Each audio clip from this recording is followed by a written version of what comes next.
Welcome back viewers, एक बार फिर से आपको खुशामदीद कहते हैं साथ सवेरा के प्रोग्राम में। मैं हूं सुंदस मुस्तकीम साथ सवेरा टीम के हमरा, और आज के इस प्रोग्राम में जनाब जो मेहमान शख्सियत हमारे साथ तशरीफ़ फरमा, हमने सबसे पहले हमारे साथ मौजूद हैं डॉक्टर अमानुल्लाह चीमा साहब। NRC से इनका ताल्लुक है, रिसर्च के शोबे से ताल्लुक़ रखते हैं और जनाब जानवरों की पैदावार के हवाले से बता रहे हैं। स्पेशली चूँकि बड़ी ईद की आमद है, तो ईद कुर्बान पर हमें जानवरों को किस तरह से ख़रीदते वक्त भी किन बातों को, किन चीज़ों को मद्देनज़र रखना चाहिए, किन को नहीं रखना चाहिए, इन पर बात करेंगे। और घर में कैसे हम जो है जानवरों को रख सकते हैं ईद के लिए, इस पर बात हो रही है। उनके साथ तशरीफ़ फरमाए हैं तैयबा तस्नीम साहिबा, अरोमा थेरेपिस्ट हैं, इनसे भी बात होगी आज के प्रोग्राम में। और इस वक्त जनाब कॉल्स भी आप कर सकते हैं, 0518466606 आपका अपना नंबर है। पाकिस्तान के बाहर से कॉल करें, 0092 का कोड डायल कीजिएगा, 0092 0518466606 में बात करेंगे हम। और जनाब बढ़ते हैं अमानुल्लाह चीमा साहब की जानिब। और अमानुल्लाह चीमा साहब से बात हो रही थी कि पाकिस्तान में लाइफ स्टॉक की कौन कौन सी नस्लें पाई जाती हैं। सवारी से सर प्लीज़ ज़रा। मैंने जैसे पहले बताया कि भैंस की नस्लें जो हैं, अभी गाय की पाकिस्तान में मुख्तलिफ एरिया में एरिया स्पेसिफिक ब्रीड्स हैं। जैसे पंजाब में साहिवाल के एरिया जो है उसमें साहिवाल नस्ल की, उसका नाम ही साहिवाल है कि साहिवाल नस्ल की गाय, वो सुर्ख रंग की होती है। इसी तरह आगे जाएँ तो चोलिस्तान का एरिया आ जाता है, वहाँ चोलिस्तानी नस्ल की गाय है। जो पिंडी गुजरात से पिंडी का एरिया, यहाँ धन्नी नस्ल की ब्रीड है, तो क्योंकि ये पहाड़ी इलाका है, यहाँ उस हिसाब से छोटी नस्ल की ब्रीड है।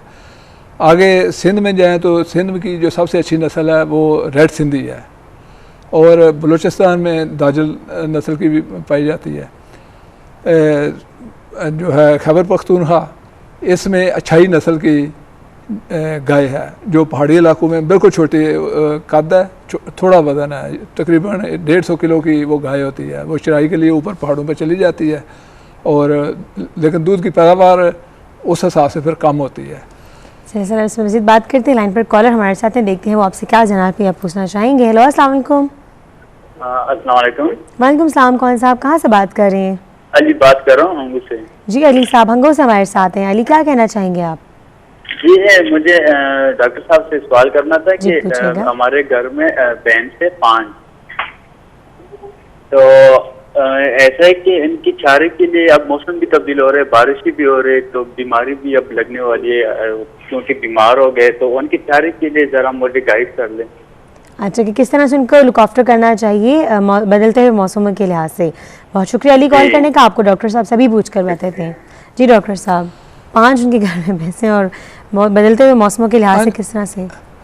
देखिए ऐसे है कि उस एक तो जब मौसम बदल रहा होता है तो आप चारे की पैदावार जो है ना वो कम हो जाती है। तो सबसे ज़्यादा जो बीमारी का अटैक होता है वो जब जानवर को आप प्रॉपरली फीड नहीं कर रहे होते, तो उसकी वजह से बीमारी का अटैक होता है। एक तो सफाई, जिस भी जगह पे हैं वहाँ सफाई होनी चाहिए। दूसरा, बारिशों का सीज़न है, वैक्सीन जो है वो प्रॉपर टाइम पे, गाय को, भैंस को जो वैक्सीन है वो गलगोटू की होती है बारिशों के सीज़न में। इसी तरह फुट एंड माउथ भी, मुँह खुर जिसे कहते हैं, वो भी, उसका भी सीज़न होता है। गाय जो है उसको चौड़े मार यानी ब्लैक क्वार्टर, उसकी वैक्सीन करनी पड़ती है, प्लस दूसरी जो पहली 2 हैं वो भी। अब अगर आपके हंगू में जगह घर के अंदर बंधी हुई हैं तो वहाँ चिचड़ वगैरह या जुएँ वगैरह भी आ जाती हैं, तो वहाँ प्रॉपरली या सफाई होनी चाहिए और उसकी स्प्रे होनी चाहिए, क्योंकि स्प्रे वो भी टिक्स भी जो हैं वो डिज़ीज़ का मौजब बनती हैं। अब रहा फीड का मामला, तो पहले पिछले सीज़न में जब मौसम अच्छा था और आपके चारा सरप्लस होता है, तो उस सीज़न में अगर आप कुछ चारा काट के खुश कर लें, और ये जो आने वाला सीज़न है सर्दी का, जब चारा कम होना है तो वो उसको फीड करें। दूसरा, अगर आपके पास ज़मीन है तो फालतू चारा जो है उसका साइलेज बनाया जा सकता है। लार्ज स्केल पे तो नहीं, छोटे स्केल पे ये है कि अगर आप उसको चॉप कर लें टोका मशीन से, और उसको आप बोरी लें, उसमें डालें, और जितना मैक्सिमम प्रेस कर सकते हैं पाँव से वो प्रेस करें। बाद में जो गार्बेज शापर है बड़े साइज़ का, वो उसके ऊपर चढ़ा के उसको रस्सी से टाइट कर दें। किसी किस्म की एयर नहीं होनी चाहिए। जब उसके ना अंदर एयर जाए ना बाहर, तो वो चारा जो है वो 3-4 हफ्ते में फर्मेंटेशन होकर बेहतरीन साइलेज बन जाएगा। उसको आप जब चाहें डालें, और जानवर को जब खुराक पूरी मिलेगी तो इंशाल्लाह उस पर बीमारी का अटैक कम होगा या नहीं होगा, अगर आपने वैक्सीन की हुई है प्रॉपर टाइम पे। सो वैक्सीनेशन और डाइट पे फोकस ज़्यादा रखें। जी। तो जनाब, इंसान हो या जानवर, वैक्सीनेशन प्रॉपर्ली की हो और डाइट पे प्रॉपर्ली फोकस रखें, सो इंशाल्लाह कोई प्रॉब्लम या कोई बीमारी जो है वो नहीं होगी। आप इस हवाले से कुछ जानना चाहें, पूछना चाहें, 0518466606 नंबर डायल कीजिएगा और लाइन पर एक और कॉलर हमारे साथ हैं, देखते हैं वो क्या कहना चाहेंगे। हेलो, अस्सलाम वालेकुम। जी वालेकुम अस्सलाम। कौन सा, आप कहाँ से बात कर रहे हैं? जी मैं दानिश बोल रहा हूँ इस्लामाबाद से, और मैं ये जानना चाहूँगा कि हमने अपने घर के साइड एरिया में कुछ छोटे से मवेशी पाले हुए हैं, तो मौसम चेंज होने में उनके ऊपर जो असरात आते हैं, तो उसके के कौन सी मेडिसिन यूज करनी चाहिए कि मौसम के चेंज होने में वो काफी बीमार हो जाते हैं? अच्छा दानिश, अभी आपको पूछ के बताते हैं सर से। बहुत शुक्रिया कॉल करने का दानिश। ये कौन से जानवर रखे हैं? मवेशी कुछ कह रहे हैं उन्होंने रखे हैं, लेकिन पर्टिकुलर बतानी पहले सवाल की तरह। ये ऑलमोस्ट पहले सवाल की तरह ही है। पेट एनिमल्स है। अच्छा, पेट एनिमल। पेट जो है ना जी, चूँकि ऑनेस्टली हम तो लाइफ स्टॉक इस वक्त डील कर रहे हैं, तो पेट एनिमल जो हैं वो पेट क्लिनिक है इधर, और उनका अपनी स्पेशलाइजेशन है। तो मैं, चूँकि वो मेरा फील्ड नहीं है, मैं उस पे मतलब ऐसे अपने जनरली से बता दीजिए, जैसे आपने पहले रिकमेंड किया। जनरली आप क्या? नहीं, जनरली तो वही है कि पेट की भी स्प्रे होती है, और इनके मतलब उनकी फीड तो जो है पेट की। तो सर एनवायरनमेंट कितना मैटर करता है? जैसे आपने पहले जानवर भैंसों के हवाले से पर्टिकुलरली बात की, तो कितना एनवायरनमेंट मैटर करता है? माहौल का क्या असर? एनवायरनमेंट का उस पर इफेक्ट तो डेफिनेटली होता है, और इफेक्ट जो है ना एनवायरनमेंट का, वो दोबारा इस पे भी टिक्स वगैरह का ही आता है, और वर्म जो है, इंटरनल वर्म्स भी होते हैं, उसकी वजह से भी हो जाता है। तो इनकी डिवर्मिंग और प्लस स्प्रे जो है वो प्रॉपर टाइम पे होनी चाहिए। वैक्सीन तो अब वो एनिमल के हिसाब से होती है कि कौन से डॉग हैं, कैट हैं, या कोई और एनिमल्स हैं, या रैबिट्स भी पेट के तौर पे रखे हुए हैं, तो उसके हिसाब से।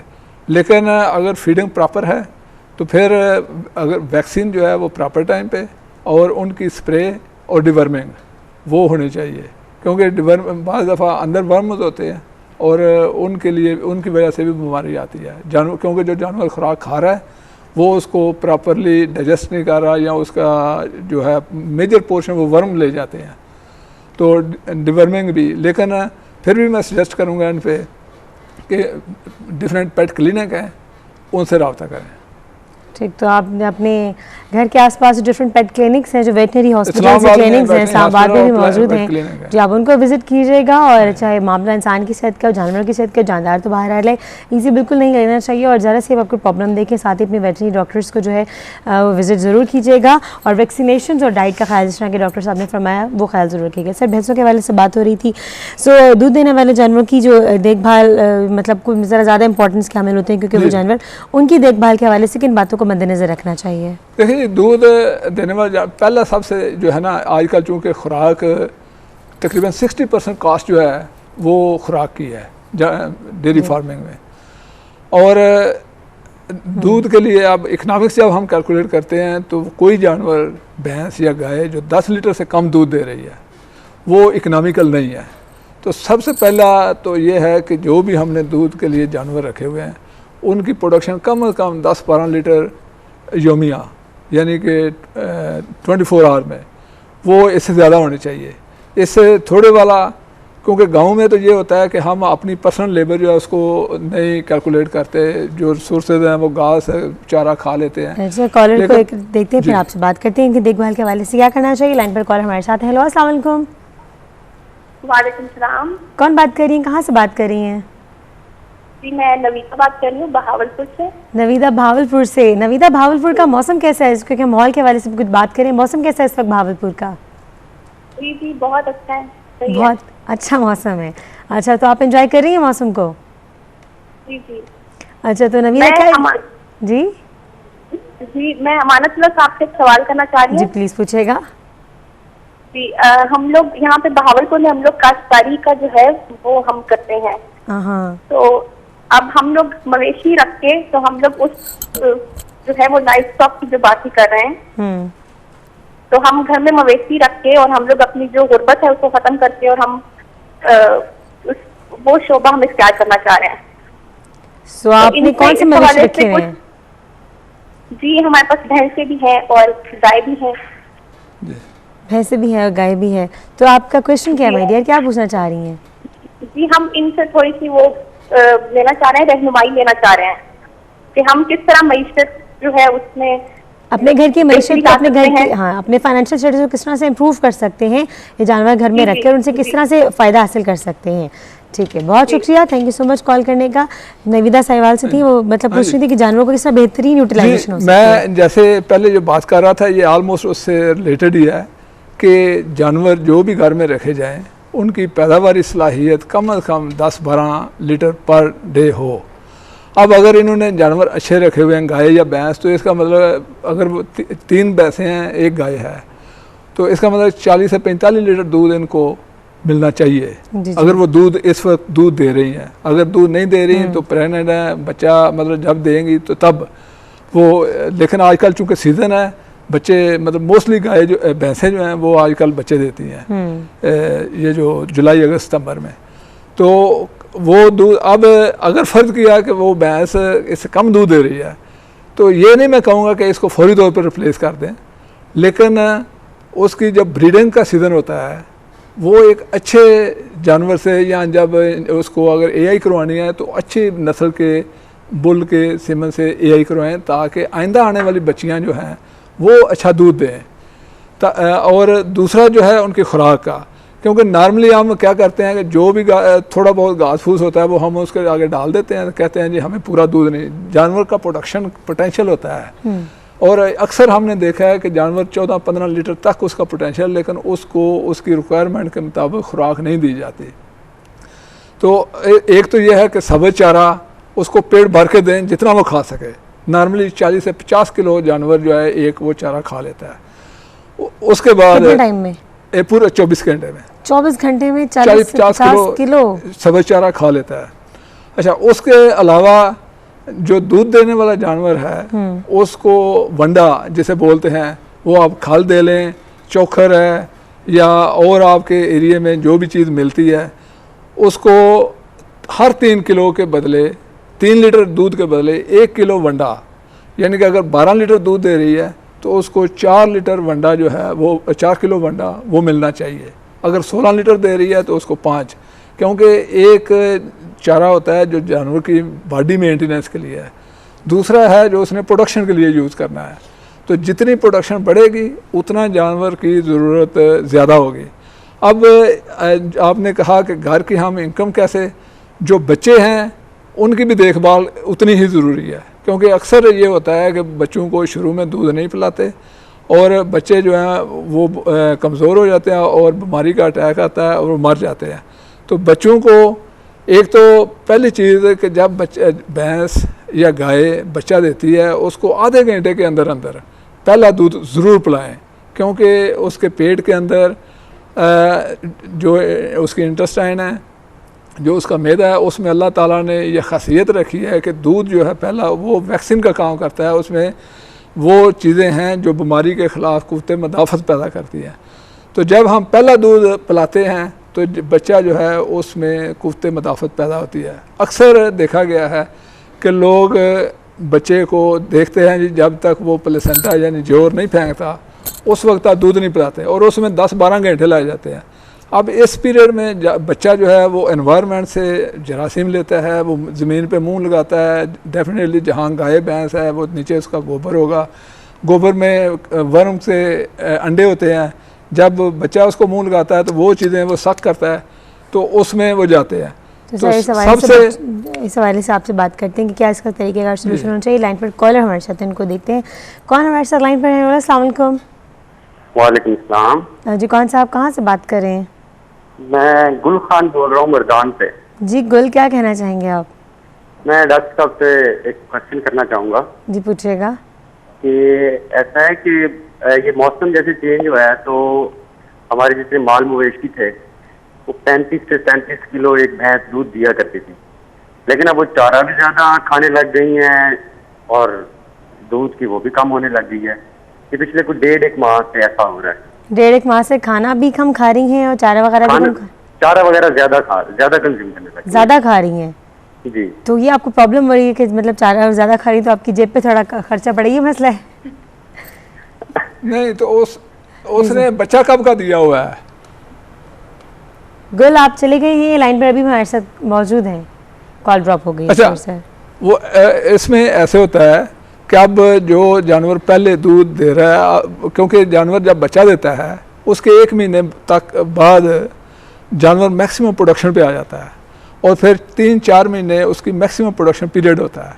बाद में जो नेचुरल है सिस्टम वो है 90 डेज़ के बाद जानवर ने दोबारा कंसीव होना है और उसको प्रेग्नेंट होना चाहिए। अब अगला जो पीरियड है मैक्सिमम प्रोडक्शन के बाद उसने चूँकि बच्चा भी उस बच्चे को भी फीड करना है और अगले बच्चे के लिए बच्चे के बाद तैयारी भी करनी है, तो प्रोडक्शन 4-5 महीने के बाद डाउन होती है। अगर वो पीरियड है तो वो तो किसी भी तरह रिकूप नहीं होगा, क्योंकि इन्होंने मैक्सिमम प्रोडक्शन के बाद अगर जानवर जो है आगे जा रहा है और उसकी लैक्टेशन को बच्चा दिए हुए उसको 6-7 महीने हो गए हैं, तो फिर तो प्रोडक्शन डाउन होनी है डे बाई डे।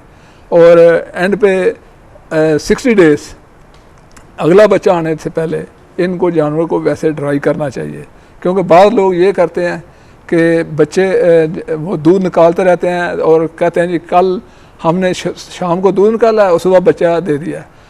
उसमें क्या होगा कि अगली पूरी लैक्टेशन जो है वो जानवर प्रोडक्शन कम होगी, क्योंकि उसका जो मेमोरी ग्लैंड सिस्टम है उसके डेवलपमेंट के लिए और रिपेयर के लिए टाइम नहीं मिलता है। जैसे हम मशीनरी है उसकी ओवरऑलिंग करते हैं, उसको रिपेयर करते हैं, इसी तरह नेचर ने भी ये रखा हुआ है कि उसको एक तो आखिरी जो 3 महीने हैं बच्चे की ग्रोथ फास्ट होती है, तो मदर जो है डैम उसने बच्चे के लिए कन्वर्ट करनी है फीड सारी उधर। नंबर 2 उसको अपना जो उसका प्रोडक्शन सिस्टम है मेमोरी का उसको डेवलपमेंट करनी है। तो हम सारा साल जहाँ से दूध निकालते हैं उसकी रिपेयर होनी है, तो उसको भी टाइम चाहिए। तो ये लाजमी है कि जानवर को आखिरी 60 डेज खुश करें जो दूध देने वाला है। अब इसमें बाद जो जानवर हैं वो दूध देते हैं तो उसको यकदम नहीं छोड़ना। फ़र्ज़ किया वो अगर दोनों टाइम दूध दे रहा है तो उसको कुछ दिनों के लिए आप 24 घंटे पे ले आएँ, फिर एक हफ़्ते बाद 36 और 40 घंटे पे ले जाएँ, ताकि वो आस्ता आस्ता जब आप दूध नहीं निकालेंगे तो प्रोडक्शन ड्राई होना शुरू हो, 3-4 हफ़्ते बाद दूध ख़त्म हो जाएगा। लेकिन 60 डेज़ जो है वो जानवर को ड्राई पीरियड देना चाहिए। तो जनाब ये कुछ थी फ्रूटफुल इन्फॉर्मेशन गुल आपके लिए और बाकी वो लोग जो हमें देख रहे हैं, अगर आप भी कुछ इस किस्म की इन्फॉर्मेशन मानुला चीमा साहब से लेना चाहें जिनका ताल्लुक NRC से है, तो आप नंबर डायल कीजिएगा 0518466606 0092 को डायल कीजिएगा अगर आप पाकिस्तान के बाहर से कॉल करें। डॉक्टर साहब जिस तरह आपने आप बता रहे थे कि मतलब जो दूध देने वाले जानवर हैं उनकी लुक आफ्टर कैसे करनी चाहिए, तो सवाल से बात आप। हाँ जी, मैं बात कर रहा था कि जनरली जो है फार्मिंग में ये ख्याल रखना चाहिए कि दूध देने वाला जानवर जो है वो 10 से 12 लीटर तक दे, वो इकनॉमिकल है। अदरवाइज़ वो इकनॉमिकल नहीं है। गो के हम लोग अपनी लेबर काउंट नहीं करते, हम घर के जो चारा घास फूस है उसको काउंट नहीं करते, लेकिन अगर टोटली काउंट करें तो वो फिर कास्ट ऑफ प्रोडक्शन हमें बढ़ जाती है अगर इससे कम दूध हो। अब इसमें जो है ना अगला है कि ब्रीडिंग का, कि जानवर को प्रॉपर टाइम पे ब्रीड भी कराना चाहिए, क्योंकि हमें जानवर जो अपनी लाइफ में एक भैंस या गाय वो नॉर्मली 6 से 8 बच्चे देती है और वो उसका मैक्सिमम प्रोडक्शन पीरियड होता है। चंद एक हैं जो इससे आगे जाती हैं, कुछ हैं जो इससे भी कम देती हैं, लेकिन नॉर्मल जो उसका प्रोडक्शन पीरियड है उसमें वो 6 से 8 बच्चे देती है। अब अगर हम उनको प्रॉपर टाइम पे ब्रीड नहीं कराएंगे, प्रॉपर टाइम पे अगर ब्रीड ना कराया जाए तो क्या इसके नुकसानात हो सकते हैं। मानुला चीमा साहब से इस पर मजीद बात करेंगे, लेकिन इस वक्त बैठनी है ब्रेक की जाने। ब्रेक के बाद आपकी खिदमत में दोबारा हाजिर होंगे। Stay with us.